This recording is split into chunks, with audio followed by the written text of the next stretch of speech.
Far away from Net Narrator, a different station was also filled with activity.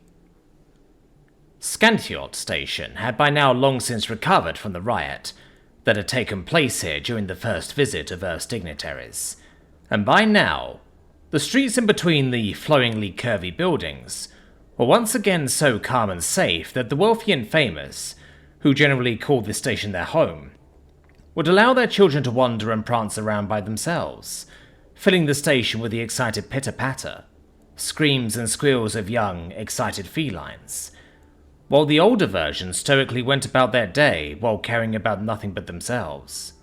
Their predatory gazes focused either straight forwards, without deviation, or down at whatever screen they had with them, either religiously checking the news for any updates, or following some sort of trail for their work. While their eyes were concentrating like that, their ears were constantly twitching and scanning around, making sure they still had a full picture of their environment all the while, even if it wouldn't seem like they did to most.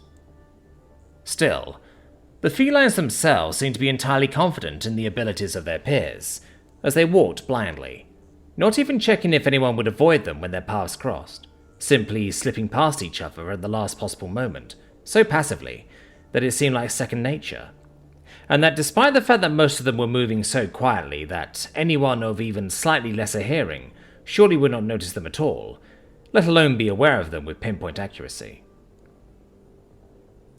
That was certainly how Reprique felt whenever he wasn't actively looking around himself. Disregarding the sound of playing children nearby, almost the entire station seemed to be turning eerily quiet whenever he averted his eyes from the goings-on around him, only leaving the typical background hum such a massive structure always brought with it, while working behind in his brain. However, sometimes, he still felt the eyes on him. Those brief, leering stares of predators noticing him within their space, fixating him, and giving him the clear feeling that he would have to try hard if he wanted to stay out of sight now. Just a while ago, it still used to drive him nuts.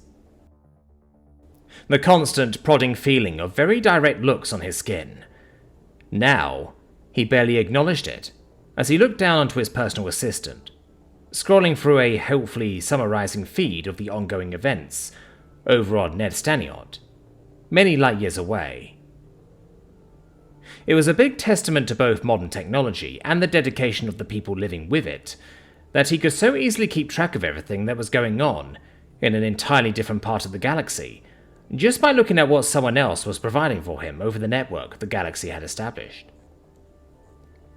Right now, he was watching a muted video of the representative the Sipperslang has sent to this Council of Deathworlders, giving a speech about what he thought about the events that were occurring under his very trunk. Although the video was muted, Reprique had no trouble following the man's words, because he was signing along everything he said, even while speaking aloud. And even if that had not been enough, some helpful soul out there was also running the broadcast through some sort of interpreting algorithm, equipping the video with captions of what was being said in real time. Right now, the representative was mostly going on about how this was an unprecedented situation, and that any response would have to be unified and well thought out. Reprique figured what he most likely actually meant by that was something along the lines of, "We are dealing with two of the most numerous species in the galaxy, who also happen to be some of the naturally most capable soldiers, who have also developed some of the deadliest weapon systems, as well as a fully realized and now most likely digitalized artificial sapient. No single species is going to be able to handle this by themselves, so don't look to me or our government for making any tough decisions, and wait for the galaxy to figure this out." At least, that was what Reprique understood here. Swiping along his screen, he quickly disregarded the position of the representative of his own people, and switched over to a different video he had opened, which was a recording of the debate between Representative Glororibol and the Freak, also equipped with captions, so their words could be followed along with more directly, as the recording hadn't exactly been of the most pristine quality in places. As the camera angle changed to zoom in on the Freak himself, Reprique paused it for a moment to look at him. The dark-haired primate stood tall in his spot on the upper rafters. Physically, he was much smaller than many of those surrounding him, including his opposition in this back and forth. However, despite his comparatively small stature, his presence demanded attention as he faced his opponent. Certainly a far cry from how Reprique had once seen him on the daily. Gone were the haggard looks and empty movements of someone slowly breaking to fate. Here was someone who had dug their feet into the dirt and refused to be moved from where he stood. And his body had certainly adapted to the task, as the man Reprique saw in the footage there somehow appeared to be almost twice as wide as the one he had interacted with on Ostnerjar. Admittedly, a large part of that could likely be attributed to his then missing arm, now replaced with that abhorrent facsimile of metal and wires that gave him a once again completed appearance. But the rest of him seemingly had also adapted to his new lifestyle, and given him a new look of a small but immovable object. The only thing that was still entirely the same were his eyes. Those dark, defiant eyes staring straight into you, and burning their gaze into your subconscious, so you would see them staring back at you whenever you closed your own, going so far as to follow you into your very dreams. Reprique certainly hadn't forgotten them, and here they were on tape as sharp as ever. After he was done reminiscing, he let the video run again, and the camera began to pan slightly in a bit of almost cinematic movement, as it tried to capture a close-up of not only the freak giving his speech, but also the people around him. He was surrounded by his usual accomplices, as well as a row of masked individuals.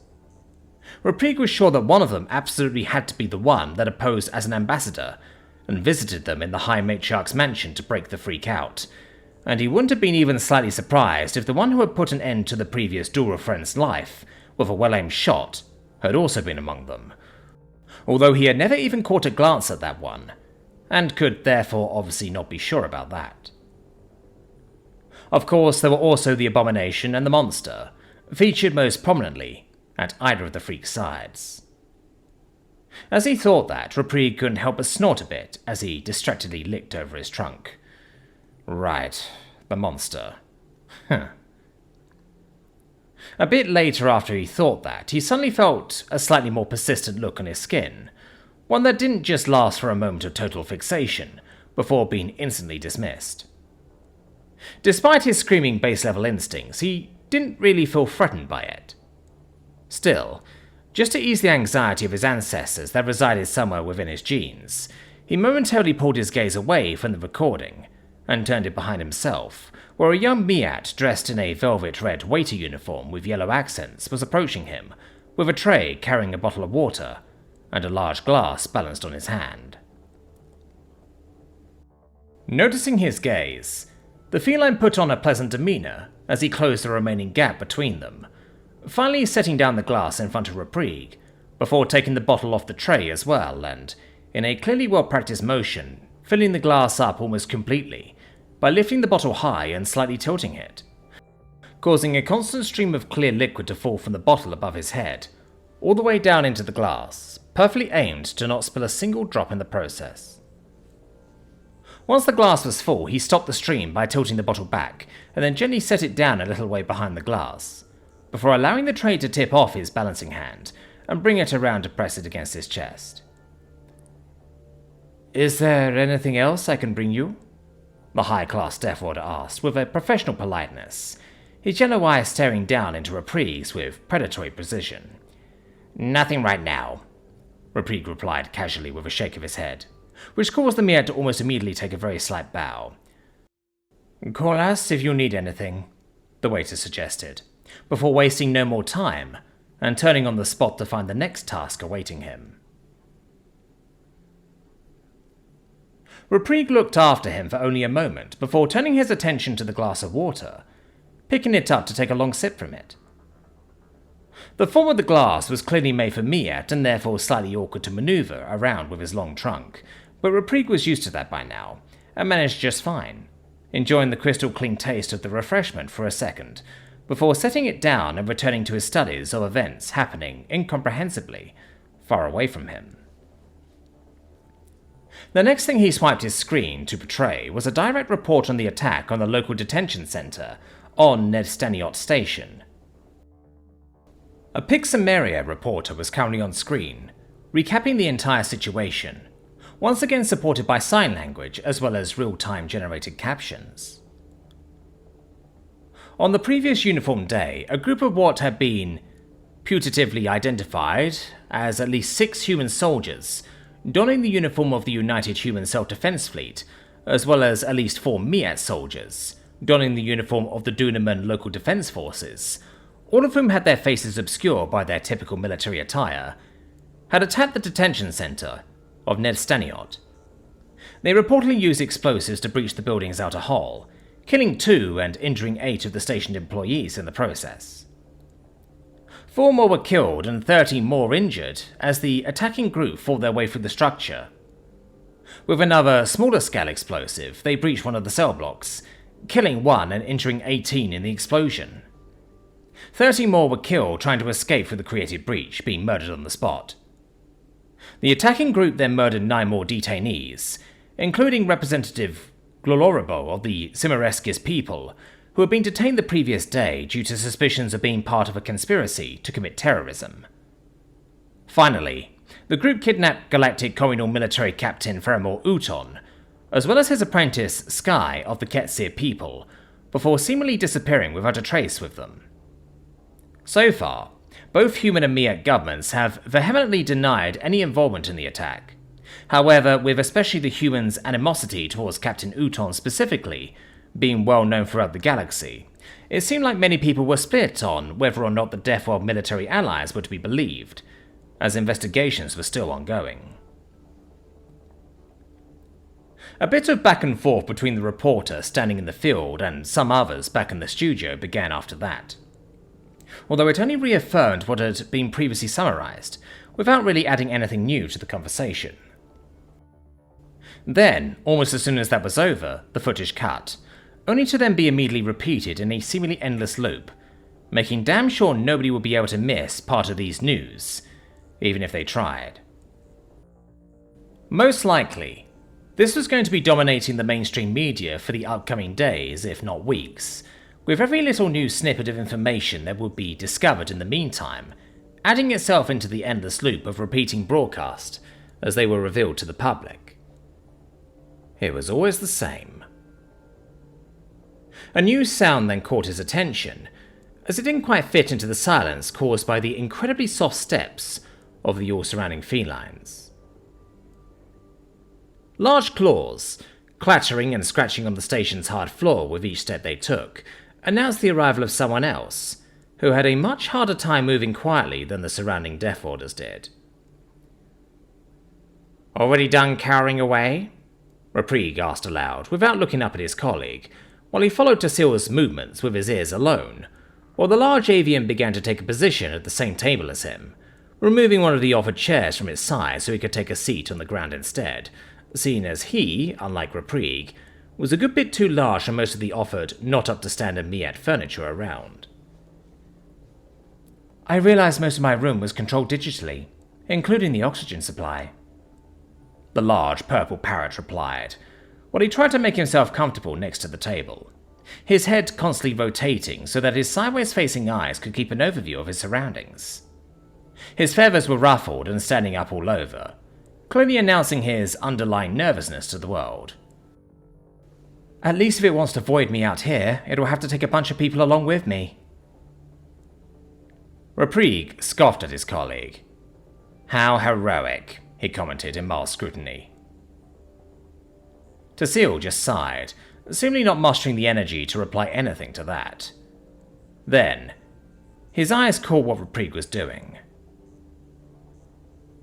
"Is that connected to the local networks?" he asked, using one of his large clawed wings to point at the assistant strapped to Reprieg's arm. Reprieg just hummed and nodded while swiping over the screen, looking for something more informative than an endless loop of superficial summaries on the situation. Maybe he would find a human broadcast somewhere that would shed some light on reactions from their side. Tassil paused for a moment, his pupils constricting, as he processed the situation. Do you think that's a good idea? He then asked, after his bit of silence. It could very well be. There's nothing on this device that I would mind anyone seeing, apart from reasons of embarrassment, Reprig replied, cutting him off and most likely not really doing much to alleviate the rookie's worries. The worst thing there is me looking up the answers of the daily crossword. Tasil released a concerned chirping as he continued watching Reprig swipe across his screen in a search for useful news. Then, he hesitantly spoke up again. Still, is it wise to have something so connected to the network this close? He wondered, with a slightly lowered voice. Doesn't that mean it could have its eyes on you at all times? Reprig sighed and momentarily removed his attention from his screen, looking over his trunk as he looked up at Tasil, with a look that was somewhere in between serious and annoyed. Tez, we're in the middle of a space station that is entirely controlled by Dunama's networks. The very home of the realized you are so worried about. There is literally not a single place we could go here that would be outside of his gaze or his sphere of influence, and if it really wanted us dead, we'd be gone without a single chance to do anything about it. At this rate, you may as well be worrying about the will personally striking you down with a bolt of lightning at any moment now, he explained, as soberly as it was possible. They had used surveillances much like the one Tez was concerned about themselves to great effect in the past. They knew exactly how they worked, and how hard they were to escape. Now at the fact that their opposition had a basically limitless capacity for attention, and worrying became entirely inane in the face of inevitability. You live with someone who had far more reason to want to kill you and would have been just as able to have given the chance for months on end. Why does this have you so broken up? Tasil narrowed his eyes at Reprig in a daring gaze that quite clearly seemed to question the Sipper's Length's sanity, and not just a little bit. Because it is a goodness-forsaken realized we are talking about? The avian said, before bringing his hands down onto the table to push himself up a bit, his head turning completely to look at Reprig, as directly as his anatomy would allow, his beak momentarily clacking in indignance. Have I been missing something, or is that a huge deal? The better question is, how in the world's name are you so calm about this? His pupils expanded, and his feathers stood up even more, as they stared at Reprig. Reprig exhaled slowly, and allowed his gaze to return to his screen, despite the huge, huffing avian in front of him. Hyugshin would not have hesitated to crush a station full of organics like a soda can, if he had gotten the possibility to, Reprig explained matter-of-factly, thinking back to many stories and reports he had read over the years about Tashar's very own experience with an enormous realized threat. And from what I found on the net, the same was true for Earth's Michael. The humans may be reckless, but they aren't stupid. If this thing was going to run amok, they would have tried to take care of it instead of keeping it a secret. Tasil sank into himself, his posture deflating, as he stared at his colleague in disbelief. You don't actually believe them about this thing being harmless, do you? He asked, with something that was almost akin to terror in his voice, seemingly thinking that Reprig may actually have lost his mind. Reprig scoffed. Of course not, he replied with a dismissing wave of his hand, supported by a movement of his trunk. But I believe that they believe it, at least to a point. And I believe that, if it wants it to stay that way, to use humanity as a weapon, or tool in whatever it ultimately wants to achieve, it's not going to start killing people off without reason for now. Because the humans aren't exactly a culture extraordinarily friendly towards realized. They are just one in the uniquely pressured circumstances that might open them up to the idea. The second they smell things going bad, they're going to turn on that thing without thinking twice. After all, they've had their own experiences. Personally, I'll wait for it to rip a limb off before I start worrying about it more than other things. In a casual movement, he removed his hand from his screen for a second to pat it flatly against the stump of his leg. Tasil exhaled slowly, his posture gradually resetting to the one he had before. Clearly not quite convinced of what Reprig had said, but just as clearly not able to bring up the energy of trying to actively convince him otherwise, especially since Reprig acted so much more self-assured than the avian did. Instead, he began to glance around, as if only noticing something now. "Where did you leave HFY, by the way?" he asked, apparently deciding to change the topic before he would drive himself mad with anxiety. Gladly agreeing to the change, Reprig quickly replied, "Bathroom. She wanted to find a standardized one, so she went the long way. That was a while ago, though, so she will probably be back soon enough." "Ah." Tasil replied with a nod and a sigh, seemingly doing his best to force himself to calm down and have a casual conversation here. "Got it. Can't blame her. Trying to use one of the non-standard ones is an act and a half. Honestly, this station's infrastructure is a joke when compared to even the most backwater core world ones." Reprig released a dismissive hum.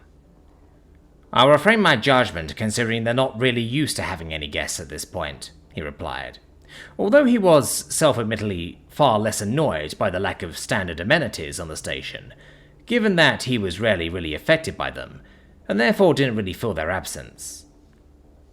Everything around here was perfectly usable for him, even if slightly awkward sometimes.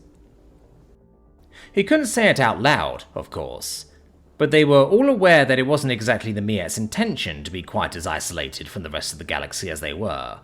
Therefore, actively admonishing them for it would have simply felt disingenuous. Reaching out, Reprig quickly took another sip from his glass, once again enjoying the cooling sensation the water provided. Then, he glanced up at Tez again. "Help yourself to the bottle if you want," he offered, with a nod in the direction of the still mostly filled water bottle, standing on the table that was busy gathering droplets of condensation on its smooth surface. "I think I've had enough of this." The portions of water that Miet offered were pretty generous, considering both their density in comparison to other species, and the fact that they were constantly sweating out precious fluid through their body's method of thermoregulation. Nodding thankfully, Tasil wasted no time in picking up the bottle that looked almost comically small in the avian's large claws. Still, he poured only a little bit of the clear contents into his beak before setting it back down again. "Thank you," he said in appreciation. "Don't worry about it," Reprig replied. Tasil then began to tap his claw on the table in thought, while scanning over their surroundings once more. "I wonder how much longer they'll have us stationed here," he commented. "Not that it's not been a bit nicer than our last few assignments, but by now it feels like we're wasting time, especially after the latest news." "With things as they are right now, I'm sure new orders will come sooner rather than later," Reprig replied, although the confidence in his voice wasn't entirely honest. This was by far not the first time they had this sort of conversation in recent times. In fact, it was one of the main topics they had talked about for the past weeks. If he was being real with himself, he too was feeling like they were currently being left out of something. Something big was clearly happening, and they hadn't been updated on it at all. It may have been considered treasonous by some to even think as much, but Reprig honestly did not believe for a microsecond that the humans and Miet had decided to just suddenly attack a detention center to get their hands onto Captain Uton. If they wanted him, they would have had much cleaner ways at their disposal to take him into custody. This smelled of an operation. However, he had not heard a single thing about it, quite possibly because there was always the risk of the AI listening as well. In fact, that was more than likely the reason. Still, it didn't feel good not to know what exactly the plan was, especially since these were quite drastic measures. The attack on the server, he understood, and that hadn't been a planned-out order. It was the knee-jerk reaction of a scared idiot who couldn't handle the pressure. But this felt far from that. This was clearly planned, and it was executed quite cleanly. The question was just why? Why do this exactly? And why did there have to be so many dead? He truly wished that they would be called off this, by now, rather useless and decidedly dangerous station. For all his assurances, he didn't exactly like being within a realized sphere of influence, all too much. Not to mention that they could all be caught in the crossfire, if people actually got antsy enough to try and do something against the perceived threat of the realized themselves. A station like this was rather vulnerable if someone decided to try and shut down a planet's entire network to fight something as dangerous as that. And yes, he'd also like to be in the loop once again. He'd especially like to know what happened to the captain and Skye after they had been bagged up by the humans and Miat. Since they hadn't been killed on the spot like the others, hopefully they were safe. Still, the fact that the others had even been killed on the spot like that didn't exactly inspire confidence. What may they have done to cause such an extreme reaction? It had to have been something very drastic and unforgivable. But he didn't know, and he couldn't ask about it. And that drove him mad, even as someone who wasn't exactly known to ask a lot of questions. Even he had his limits. A couple of minutes later, his prophecy was indeed coming true, as Hyphate's return announced itself as her many hard, calcified feet tapped loudly on the ground as she approached. However, the sound wasn't alone, because along with it was the quiet but still audible pitter-patter of light feet that weren't yet quite as careful with each step they took, as the much larger variants tended to be while they walked alongside the massive Kolyovori. It seemed Hyphate had managed to pick up a curious little monster on her way back here, or more likely, one had attached itself to her.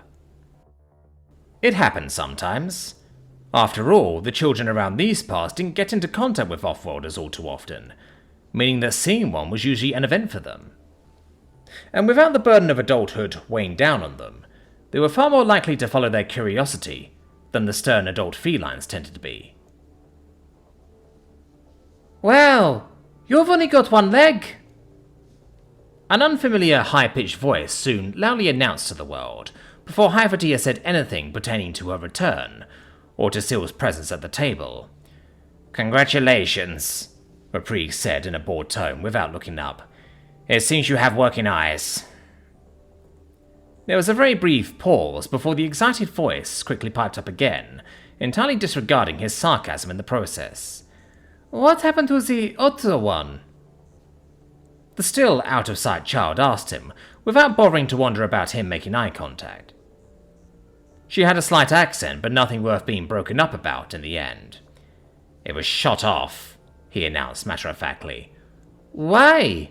the child asked, and by now she was clearly vying for his attention, because now she was trying her best to somehow maneuver herself into his vision, even if only peripherally, by moving around the table, and pushing herself up on top of it, since she was a bit small to simply look over its edge. Her legs, and still way too long for her size tail, dangled down as she leaned forwards to keep her balance while she stared at him, now obviously no longer able to see the stump she was so interested in, since it was hidden under the table. "Because I had to deal with someone dangerous and he shot it off," Reprieve answered again, sticking completely to brevity and the truth. In the corner of his vision, he could see the girl blink a couple of times as she processed that. "Did you deserve it?" she then asked, without any movement in her voice that would have been appropriate for such a question, as it tended to be for children. They only asked literal questions, not emotional ones. Still, Reprieve could hear Tassil release a quick chirp and Hyphate make a brief, indignant strumming sound as they reacted with shock to such a callous question coming from a child. However, for Reprieve, it wasn't all that strange. "In a way, I guess I did," he replied again, without any intentions to admonish the child. "I certainly could have acted smarter at the time, though I still wouldn't say I deserved it exactly." Had he simply taken James's warning at face value back then, he may still have his leg, after all. In fact, he probably would. Say what you want about him, the freak was a man of his word. "I bet you deserved it," the kid enthusiastically announced in return, and pushed herself up a bit higher on the table to make a smug face at Reprieve, clearly trying to get a reaction out of him, only to then be quickly but gently swept off by one of Hyphate's agile arms. "All right, that's enough. Run along now," she strongly suggested to the child, while her strumming voice turned serious. The child looked defiant for only a second, but there seemed to be some base instinct telling her when she would and wouldn't be tolerated. And right now it seemed to tell her to leave while she could still do so peacefully. Therefore she turned on the spot and started to sprint away, with speeds that were pretty staggering for such a young child. "Bye," she said with a wave back, before leaning fully into her sprint and tearing out of there. "It seems Deathworlders are born that lovely," Tsil said sarcastically as he looked after her. "Some of us are," Reprig replied offhandedly, and although he didn't think much by it, he noticed some skeptical looks from his colleagues. Looking up from his screen, he wondered what had caused that reaction for a moment, before realizing the context of what he had just said. "What?" he asked them, with a hint of teasing in his voice. "I get to call myself that when I want to. My people were literally just invited to a council of Deathworlders. It's on everyone's minds right now. Don't you dare be getting ideas about using it against me, though." "Right," HFY mumbled under her breath, with her melodic voice, and began to sink down next to the table, just like Tsil had earlier, wiping across the ivory plate that formed most of her face with one of her flexible arms. Without being asked to, Tsil wordlessly handed her the water bottle, with her quickly accepting it. "I think a bit of crassness has to be forgiven, considering the circumstances they grew up with. At that age, they're still entirely a product of their parents. A little bit of guidance, and I bet they'll be turned into little angels in no time." "Sure," Tsil replied, without any hint of being convinced in his voice. It was then that, after a long while of searching, Reprig finally found a reliable channel guiding him towards a hopefully faithfully translated version of some human news channels that seemed to be reporting on the current situation. Admittedly, one of his first thoughts was, wow, HFY was not wrong. Not about the angel thing, no. He had barely recognized her saying that. What he was thinking about were the things she usually liked to go on about, especially the human tendency to mobilize themselves. He had absolutely no chance of counting how many people appeared to have congregated on the street of some Earth city he couldn't even begin to try and pronounce here. However, according to the text on screen, it was possibly well over 10,000. The primates stood closely together, so closely that your eyes would have problems picking out a single one, as if they were a swarm of fish, and together they moved through the street like a wave of bodies, becoming less individual people and more one mass that coordinated itself in unison, as they marched through the street, chanting, shouting, and holding up signs. Some of them Reprig was familiar with from earlier news he had seen. He was especially familiar with one that showed a bunch of masked human soldiers standing with their weapons drawn in front of a large crowd, much like the one he saw in reality on his screen in front of him right now.